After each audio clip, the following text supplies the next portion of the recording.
Have you ever said yes when you really meant no? Have you ever overcommitted, overextended, and overlooked your own needs just to keep the peace? You are not alone. But here's the truth: you don't need to earn your joy by exhausting yourself for everyone else.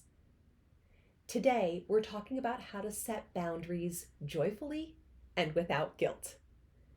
Because protecting your peace is not selfish, it is sacred. Hi, I'm Dr. Julie Delich, and this is Journey to a Joyful Life.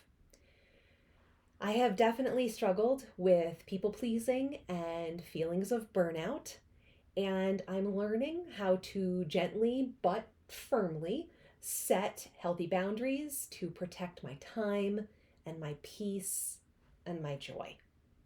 And now I want to try to help you to do the same. So let's explore how to set boundaries that actually feel good, boundaries that come from love, not fear. So let's start off by talking about why we struggle with setting boundaries.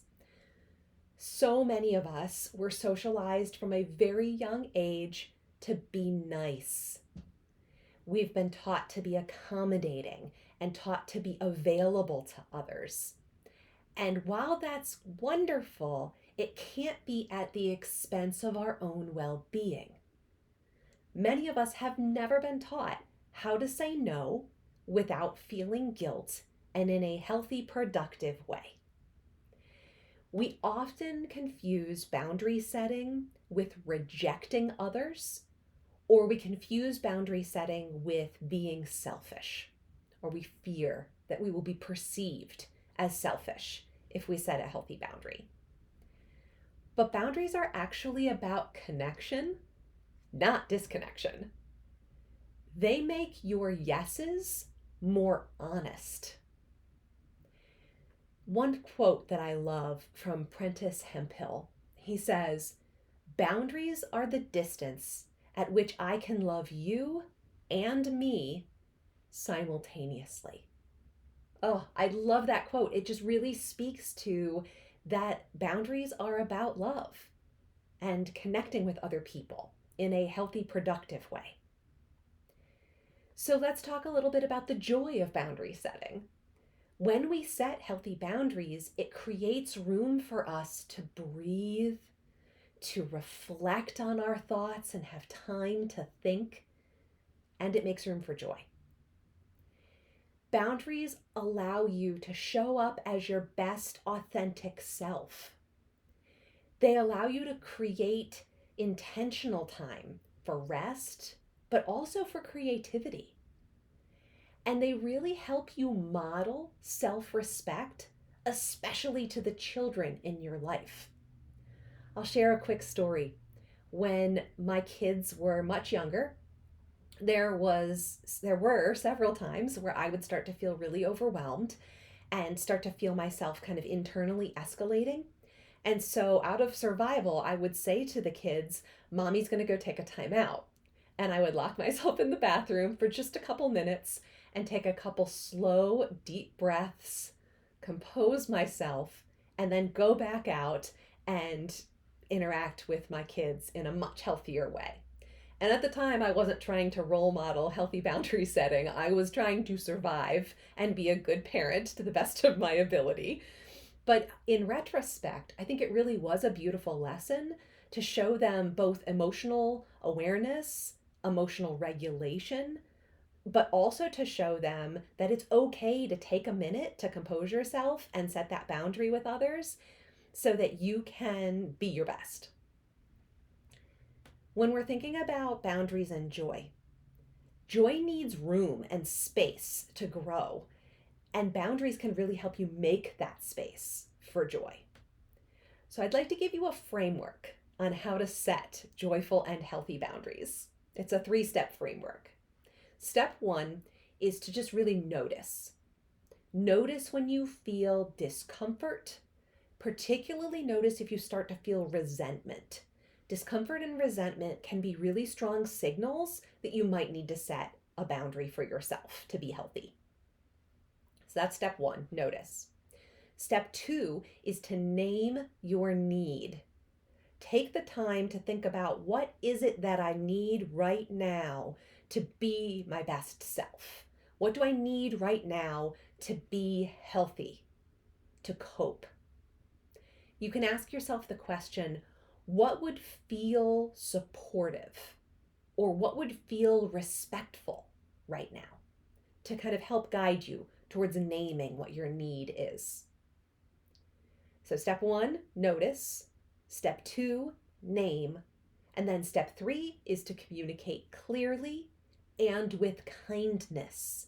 And that's really important to reduce any guilt feelings. Clarity and kindness. There's a big difference between being kind and being nice. It's not about saying what the other person wants to hear. It's speaking in a way that is compassionate towards the other person's needs as well. So let me give you some examples of communicating clearly and with kindness. One would be, I wish I could help, but I just can't take this on right now. So there's an authenticity around wanting to be supportive, but also the recognition of the boundary that you're just not able to do whatever the thing is right now. So that would be communicating clearly and with kindness. Another example would be, I need a quiet night to recharge. So you've gotten an invitation somewhere and you feel like an obligation to go, but you really just need some time alone to recharge your emotional battery. It's okay to say that. I'd love to go, but I really need a quiet night to recharge. One more example for you. Let me get back to you after I check my capacity. This is a wonderful strategy if you are new to healthy boundary setting and you need a moment to compose yourself, to respond in a way that is compassionate and kind, but also still clear. So this gives you a delay, and it's still honest. You need to check your capacity. That doesn't necessarily mean you need to check your schedule. It means you need to check in with yourself. Do I have the space, the energy, the resources to do whatever the ask is from the other person? Let me get back to you after I check my capacity. You can also say no without an explanation. Your value as a human being is not tied to your availability to other people. So feeling guilt when you set a boundary is very normal. It's also very survivable. Guilt is a leftover reflex from the way you've been taught or trained. It doesn't necessarily mean you're doing something wrong. If you are doing something wrong, guilt is appropriate as a part of learning and growing. But boundary setting in a healthy way, you don't need to feel that guilt. You can release it. Ask yourself, is this guilt because I did something wrong?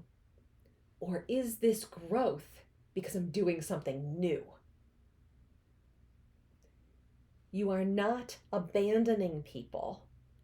You are choosing authenticity and sustainability so you can be there and show up when it matters most. Boundaries are not walls. They are bridges to a more honest, authentic relationship. You are worthy of peace, rest, and joy. And boundaries are a way to protect those things. You don't have to explain. You don't have to apologize. You can just honor what's true for you. If this message resonated with you today, please consider liking this video, commenting on a way that you are growing and learning to set boundaries. Share this video with someone you think would benefit from this message. Be sure to subscribe to Journey to a Joyful Life for more support on your path to joy. Protecting your peace is not selfish. It is sacred.